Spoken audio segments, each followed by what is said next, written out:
It's the Brad and John Show. It is the Brad and John Show. Today's date is Monday, December 22nd. It's TGIM Monday. And, John, have you heard the forecast for Christmas Day? Have you heard this forecast? 70 degrees plus, isn't it? Isn't that crazy? Isn't that crazy? Yeah, it's pretty nice. Think of all the yard work you and I can both get done that day. I mean, you're going to go out there and scalp your grass. I'm going to mulch some leaves. It's going to be fantastic. John, I never scalp my grass. There's one thing I don't do is I don't scalp. No, you keep it like AstroTurf. That's what your neighbors say. You keep it about a quarter inch, right? Because you want all this moisture to evaporate. No, I don't want all that moisture to evaporate. It's like a woman in perimenopause, Brad. You want all the wetness gone. Just ignore him saying that. Okay. I got a couple things to talk about, but I'm going to throw it to you first. Anything you want to bring up today for our C-Block session, our crazy, weird stories? No, I would just remind people that tomorrow we have the big reveal of Brad Hildebrand talking about his gallbladder surgery.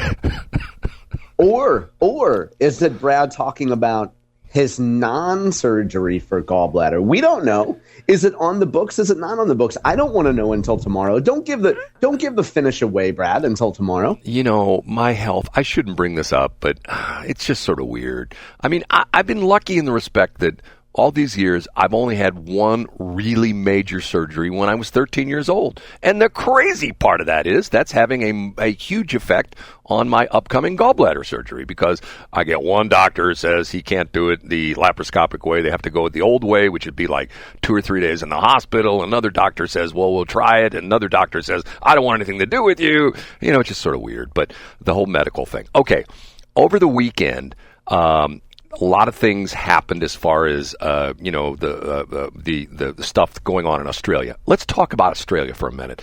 They had a big, memorial service for all the unfortunate people that were killed during that shooting attack. Okay, I've done somewhat of a deep dive into that, and John, the thing that comes out is they have a problem in Australia with immigrants who've come in who are, let's be honest, they're Muslim immigrants.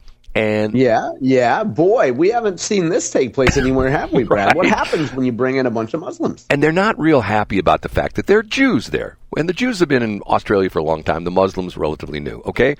The current prime minister or president, whatever, I can't remember what he is, he actually got booed at the memorial service. Here's the problem that I have. The problem that I have is the legislation they're talking about is more gun legislation. If you know the crazy story with Australia, they had a horrendous shooting. I think it was like 97, 98, big mass shooting, a bunch of people killed, and they put in these incredibly draconian gun legislation. And to the point where I talked about the fact that me being sort of the gun nerd is that these two father-son team, they didn't have semi-automatic rifles. They essentially had bolt-action rifles, which take longer to shoot. You have to, and they used what they call a straight pull bolt action, which is sort of nerd stuff, but I won't go into that. But the idea being is, you hear it all the time, oh, they had assault weapons. They killed all sorts of people with assault weapons. Okay, essentially these guys were using like hunting rifles. They weren't semi-automatic. They didn't have a big, monstrous 30-round magazine or anything like that. Okay, it still didn't stop them.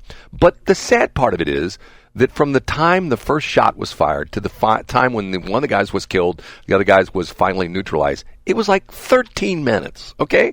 And this was in an area, we're not talking like an area that's like, in the middle of nowhere, like Augusta or something like that.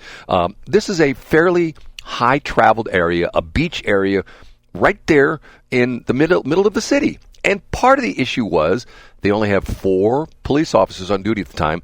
Does that sound familiar to the city of St. Louis, John? It does, yeah. And so not only do you have slow response time, but you just don't have the personnel there. You don't have the personnel there. And my point being, and we talked about this last week, that if this would have happened, like let's say, pick a city, Dallas, Houston, yep.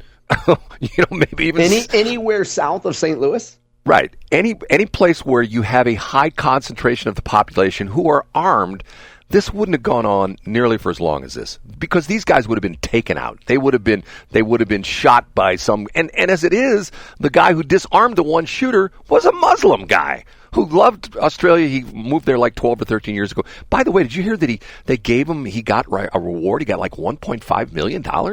No, I did not hear that. Yeah. Wow, good for him. Yeah, he ran some kind of a business, some kind of a food store or something like that, like a Quickie Mart or something like that.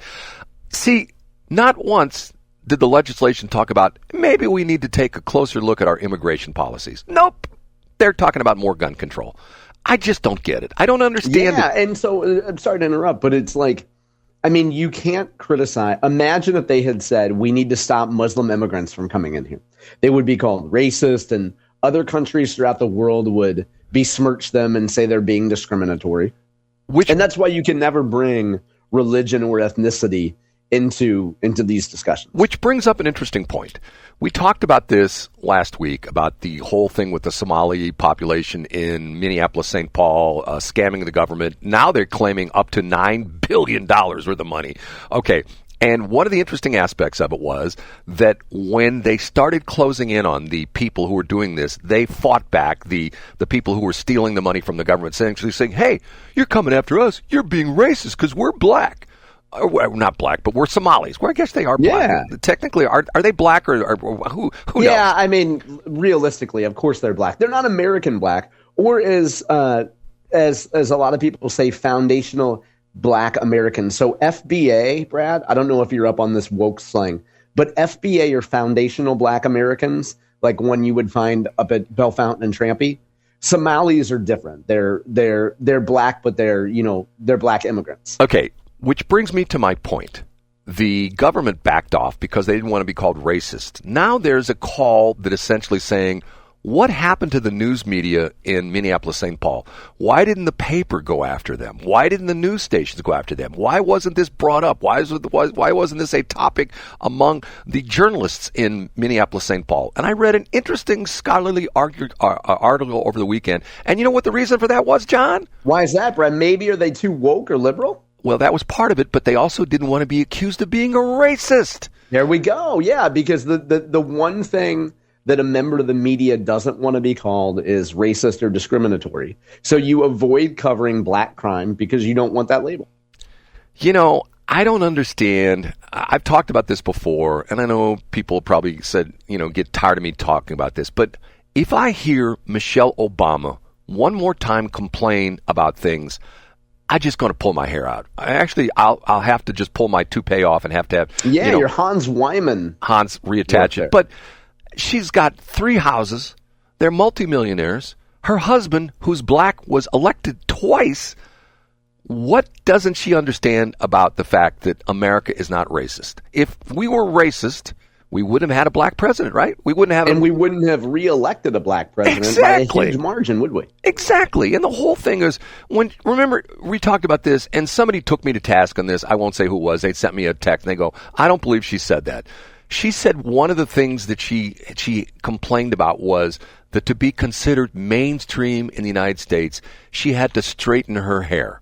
Oh, sure she did. You can't have curly black natural hair and have any place in society. I mean, does that make any sense to you, John?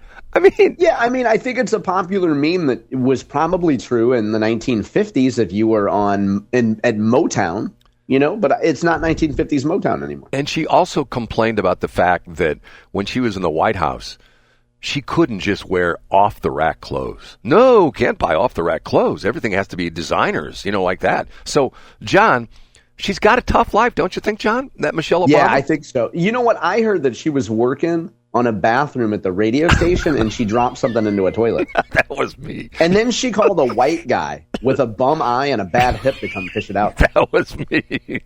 And you know what? The sad thing was, though, he was trying, this guy was trying to reach into the toilet and get it.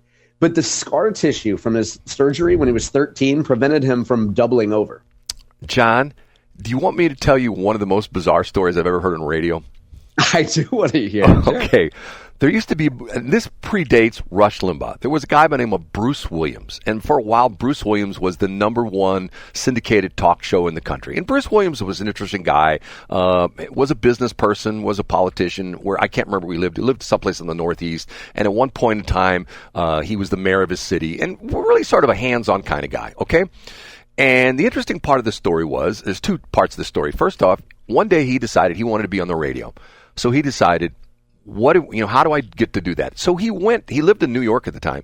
So he went to the WNBC studios, where the NBC radio network was. There is no NBC radio. Well, at least there's a news network. They used to have a programming network as well, too. And he showed up at the studio one day and say, hey, how do I get to be on the radio? And he told me how to get a license and stuff like that. He came back a month later, had his license, and they essentially gave him some stuff to do. And he ultimately worked his way into be the #1 talk show host in the country. Okay, and he had a couple interesting things about him. Sometimes, if you listen very carefully, you could hear shuffling of cards in the background, because he was a card counter. He would go to Las Vegas and play blackjack. And what do they do if you are a professional blackjack player and the dealers are taught to essentially distract you by counting cards? Because you know what they do to you, John? They toss you out if they catch you. Well, but before they do that, the dealers will talk to you. Essentially, they will. Oh, yeah. So to mess up your count. Right. To talk to you to take your mind off that. So he would do his talk show by shuffling cards and playing hands of blackjack on the air while he was talking to callers. Brilliant guy, okay? He talked about there wasn't much that bothered him. And he gave an example one day. I swear he told the story. And the reason I brought it up because you said I had to go through the toilet to fix something, okay? He had reading glasses, and it was on a flight one day. And when he was in the bathroom in the plane, his reading glasses fell off and went into the toilet. Oh. So when he gets off the plane, he asks someone who takes care of the toilet. And they said, that's so-and-so, and they direct him to an office. So he goes to this office at the airport. Don't know which airport it was. And he said, I dropped my reading glasses in the toilet, and what do you do with the toilet? Well, we empty the waste. Well, who does that? Joe over here. So Joe says, you want to come with me and you can check to see if your glasses come out? So he goes over to the plane with Joe, the bathroom guy who empties the toilet on the plane. They dumped it on the ground, or not on the ground or something, spread out something. And he went through and picked out his glasses from the toilet material, let's put it that way, and went and washed them off and wore them back home. John, would you have done that? Absolutely not. And I'm probably the second chintziest person on this show, and there's no way I would have done that. I absolutely, even with my alligator arms that don't reach all the way into my pockets to grab my wallet, I still would have sprung for a new pair of glasses. What would you have done, Brad? I wouldn't have done that, trust me. See, good God. No way I would have done that. First off, there's a health issue that you get diseases from that. And they're put right by, let me interrupt, Brad. I'm sorry to interrupt, but you're putting that right next to your eyes. Yeah, I know. It's like, oh my God. And so, but my main concern would be, so put that aside, and I think that that's a great point and a disgusting point, but a valid point.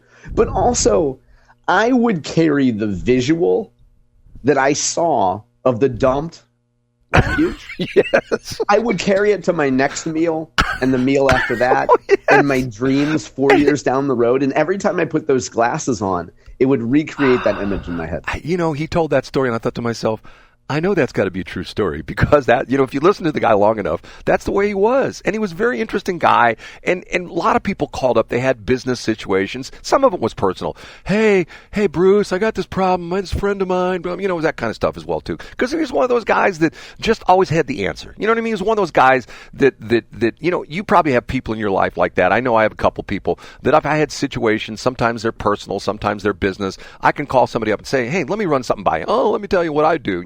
And sometimes you say, okay, I'm going to do that. Other times you go, ain't no way I'm doing that. You know what I mean? Depending on what the advice is. But one of those things. Okay. So tomorrow is going to be our last show before the holidays. And tomorrow I will reveal my surgery plans, or thereof.